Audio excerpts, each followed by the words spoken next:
Hi, this is Justin Thompson, and welcome back to How the Walking Dead Should Have Written It. Okay, I was going to film this on location, out in the woods, but it is raining, and it is about 40 degrees outside, and I can't do that, so I'm filming it again here from the How They Should Have Written It cave, like I did last week's episode. I apologize for this, but it's something that had to be done. Okay, another quick plug to get out of the way like I did last week. This Wednesday night, December 7th, I will be headlining the Houston Improv for the Homegrown show. Tickets are available at improvhouston.com, and with the promo code HTOWN, they're only $5. Or if you don't want to use the promo code, they're $10. So, yeah, don't save any money. That's fine. Whatever. That's fine. But if everybody would come out and see me, some of my friends and everything, that would be really great. I would love it. It's the very first time I'll be doing this at the Houston Improv. I'll be headlining there. So, yeah, come out. It's going to be a lot of fun. Without any further ado, we get into this week's episode, which shows Michonne off on another one of her brooding walks. Seems like this is something they're doing a lot this season, to just have her, meh, I'm all mopey. So she sees the zombie, right, and then she just kills it, and then kills another one, and starts dragging their body away. They flash over to Rick and Spencer waking up in a van, and then they flash again very quickly. It was a very quick shot. It was just like, hey, they're here, they're awake, they're in this episode, goodbye! So then it flashes to another van where the saviors, aka the T-Birds, are talking, right? They're just like, it's tough, man. Stuffy stuff. And he's like, I know, it's tough. And he's like, well, I guess we should go. We got a lot of stuff. And he's like, yeah, we should take all this stuff to John Travolta and Negan. And they're like, yeah. So then we see Carl and Calpin Jesus come out of hiding from in the van. And Calpin Jesus starts making a trail with like some syrup, little syrup trail, so they can see where they went, I guess. I don't know, I guess it's like the gingerbread trail, but, I mean, you'd think syrup evaporates at some point, right? I mean, it is summer. Anyway, Calpin Jesus leaps out of the van and does this tuck and roll thing, like he's fucking Mel Gibson or some shit. Carl doesn't. He doesn't at all. He stays in the van, and he in fact shows up at the compound, and Negan's there, and he has the scarf. Oh, he found the scarf. Thank you. You look, you know what? You're no longer John Travolta Negan, okay? You're just back to regular Negan. Good for you, man. But then Carl, like, has like a M16 or some shit. Maybe it's an M4. He just starts slaughtering saviors. He kills like 2 of them, right? And then he's like, I just want Negan. And Negan's like, you scared the shit out of me, son. But then Freddy like gets his gun away from him. So then Negan picks Carl up and they go inside to talk to the followers. And this is at that point, and by the way, in this period, he's lost the scarf, okay? Somehow he lost the scarf, and that 4 fucking minutes, we were on a commercial break, so he's back to Travolta Negan. So Travolta Negan's talking to his followers, and it's at this point that he turns from, like, this greaser gang leader type of dude to, like, this Morton Joe fucking character from Mad Max, right? So he's like, everybody will have fresh vegetables tonight. I have aqua cola. You want aqua cola? Yes, Sir Morton Joe. Tell me how much. Yes, Sir Morton Joe. Rah! So then we flash over to Rosita and Eugene, and this is the unrememberable character, dude. Like, he's not memorable to me. Like, I know later in the episode, they explain who he is again, which is funny. They literally explain who this dude is. So right now, he is the unrememberable. So in that vein, I'm switching his character. This dude's now Voldemort. Alright? He who shall not be mentioned. So they go off and go collect for Negan. And then we flash back to Morton Joe, John Travolta Negan. And he's showing him his harem of wives, which Morton Joe also had. You see? You see how this is really like that?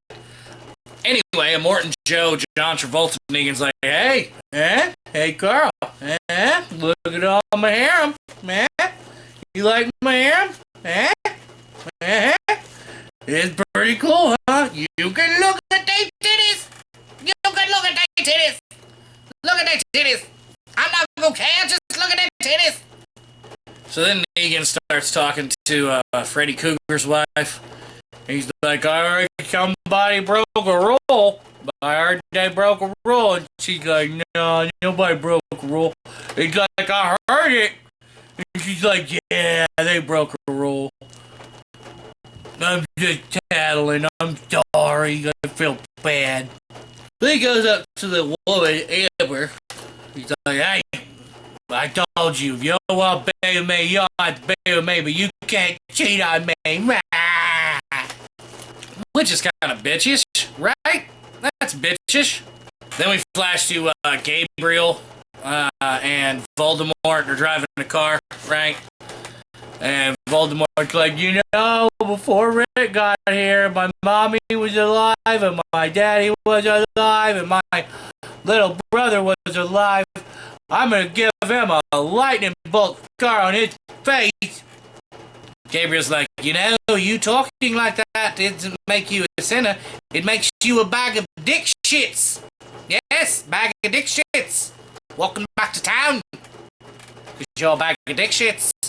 So then Voldemort goes off into the woods, right, and he finds this tree zombie. Yeah, the tree zombie. He's like, he's stuck in his hunting stand for some reason. Then we flash to Negan, Travolta, sitting down with Carl for a spot of tea. It's a spot of tea. I want to get to know you, son. I want to know you. What's your in and outs? What's your inner workings? Come on, son. Tell Uncle Travolta, Morton Joe Negan. You know, you killed two of my men. I can't let that slide. Oh my God, son. Why are you so fucked up? You killed your mums? That's insane. Crumpets? Take off your wrappings, son. I want to see your eye. Just see it. Let me see your eye, son. Oh my God. Jesus Christ. I was lying. I did not want to see your eye. Your eye has dry socket. You have such bad dry socket. Do you know that? You should put something in there, like an oh, okay, I see. But you don't, huh? Oh. Then he asks Carl if he'll sing to his bat, which I had a completely different thought. I thought sing to the bat was ha ha ha ha ha. My sunshine, my only sunshine.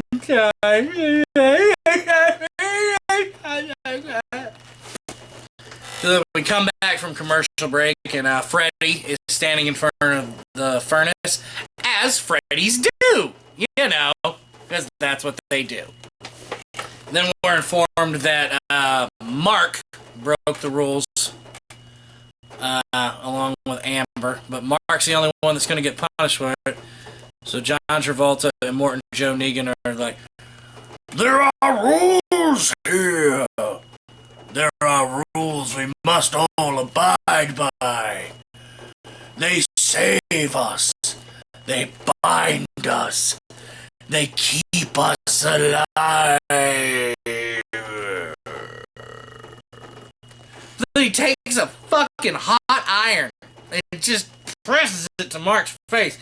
He's like, ah, ah, ah, ah, ah, ah, ah, ah, ah. Then he pulls it back, and there's just chunks of flesh and skin, and just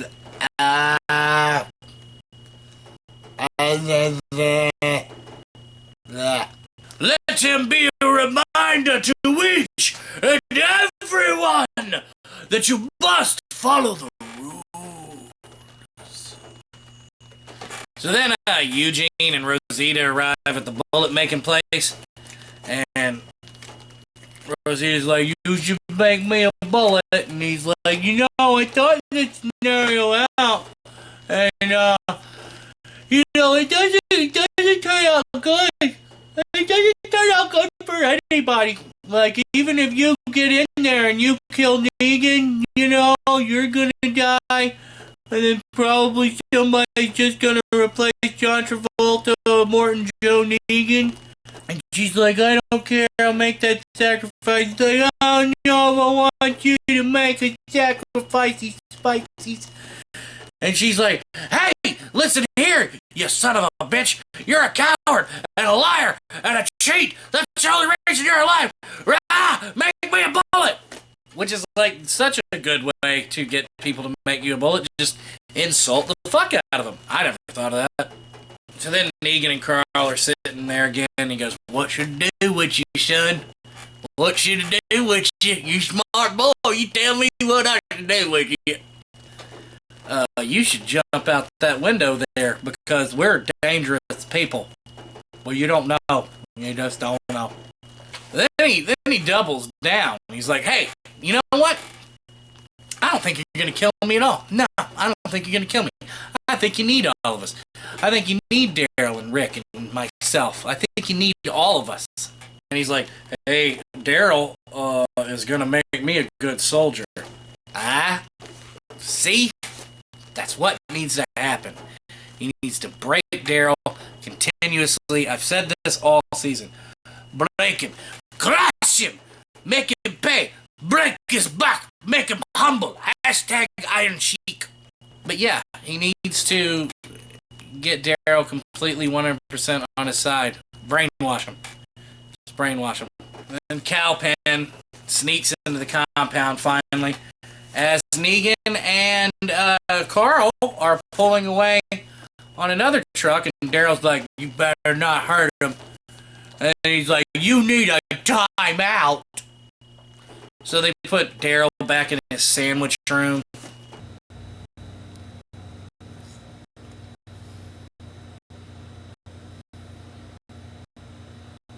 And somebody passes him a note. Then just some random lady we don't know pulls up to a pile of bodies. Fuck it, I don't know who this lady is, so I'm just switching it to somebody who I'd like to see pull up to a pile full of bodies and fight Michonne. So it's Emma Stone now. Fuck it, right? So Emma Stone gets captured by Michonne because the bodies were just a trap. Right? She's like, take me to Negan. And Emma Stone's like, okay. And then tries to fight her off, and then Michonne's like, take me to Negan! So Negan arrives at Alexandria or whatever, and immediately runs into Olivia. And she's like, we're starving here. And he's like, you're starving? Really? Really? Because, Olivia's on the plump side. And Olivia's like, ooh, I've never wet my life one time with somebody making fun of my way. Boo hoo hoo, boo hoo hoo. I thought this was a safe space. Boo hoo hoo. And Negan's like, hey, don't worry about it. Don't worry about it. It's okay. Wanna fuck? And then Olivia slaps him, right? Negan's like, wanna fuck some more? Cause that makes me wanna fuck some more. And then she's like, he's like, Olivia, go make us lemonade. Make a good lemonade. And then we get a 1980s montage, almost like a fixing up the house montage. They should be hammering and shit, but it's at that point in the montage where everything's finished. So they're like, ooh, water spouts, and look at this door. There's a dartboard here now. So then they find Judith, and then Negan goes out and he sits on a porch, right? Just goes out and sits on the porch with Judith, and then we flash finally. Back to Rick and Spence, right? And they find a houseboat that supposedly has supplies in a lake full of zombies. That was a cool shot. Like that shot. Keep it. Let me flash back to Rosita, right? And Eugene, and she's like, "Hey, I'm sorry I called you a coward and so and so." And he's like, "No, I reject said thing you just said, because said thing you said a while ago was more true feelings. Brah, I'm brooding, Eugene, with my mullet." So then they run back into Voldemort, right? And Voldemort is like, "Hey, I found a whole bunch of caches, right? A whole bunch of caches. I got a whole bunch of supplies and stuff for the Neegs." And she's like, "That's cool. I got a bullet." The fucking, they show up in Alexandria and the Neegs is there. Like I said, he's sitting on a porch. And he's just like, "Maybe I should kill you all. Maybe I should kill you all while I'm holding a baby." And that's how I would have written it. You can look up my new YouTube channel called X-Ray Nerd. Just type it in all one word, actually. And then you can follow me on Twitter at JustinComedy1. You can also follow me on Instagram at AfroDragonHero. And I'm on Facebook under Justin Thompson. But come out to the show Wednesday, December 7th, headlining Improv Homegrown Show. Peace!